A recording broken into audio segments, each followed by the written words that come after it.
This is a lesson about the constant struggle to achieve appropriate balance in life between work and the rest of life.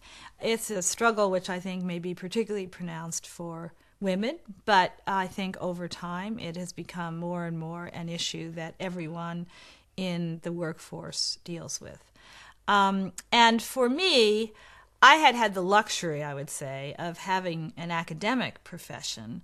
And an academic profession does allow you almost naturally to have balance because when you do your research, middle of the night if you want, on weekends, how much research you do in a given year, if you have a child, maybe a little less for a couple of years, a little more a couple of years later, there was a kind of ease of balance, which turned out I realized was a great luxury because once I did arrive in Washington to head the Council of Economic Advisors and was therefore part of the West Wing, part of the White House, I was put in an atmosphere where there was essentially very little attention to the balance issue and very little give in the schedule. Indeed, the standard, which many people see by watching shows like The West Wing, is that meetings can be called anytime, day or night, weekends, that essentially the West Wing never closes, the president is never not the president.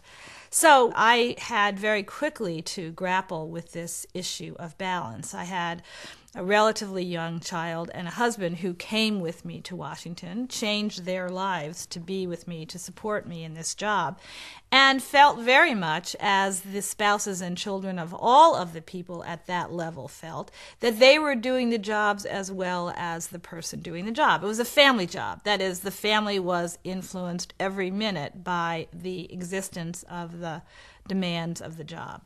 Once I realized the severity of the trade-offs, I had to think about how to handle it. Part of the way I now think about it, and I learned in that period, is you can't achieve balance perfectly at every point in your life. So the big balance issue here is for some number of years your life may be out of balance, and then you can offset that some years later. So I served one full term, 4 years, with the Clinton administration. A number of my colleagues served 4 years and then decided to leave. And when they decided to leave, in my case, or in the case, for example, of the Secretary of Labor, who was a very good friend of mine, our reasons were balance reasons. Indeed, both Bob Reich, the Secretary of Labor, and I personally very much wanted to stay. And we had very much opportunities to stay. So this was not at all a question of not having professional opportunities. They were there.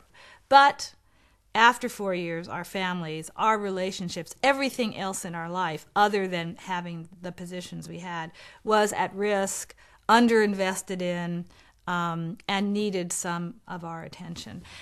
The personal lessons that come out of this a bit in terms of thinking about what an individual might do in an organization or even with their family, for example. One would be to manage expectations. In some years, in some months, in some period of time, the expectations for how much time you actually have are going to be lower than at other times. So managing expectations is to be realistic, is to take away the misleading statement that you can do it all, you can have it all, you are some sort of super human being. It's just nonsense. It's not managing expectations. It's creating expectations which will be frustrated and not realized. So, for example, leaving the White House, it would have been unreasonable entirely to say I could leave the White House at 5 o'clock in the afternoon. That was entirely unreasonable. To say I could leave it at 8 o'clock at night was actually quite reasonable. I would say, therefore, to both the members of the council that I headed and to my family, I will leave the White House at 8 o'clock. That is a reasonable expectation. So on both sides, don't expect me to leave earlier, but I can manage that. So that's managing expectations.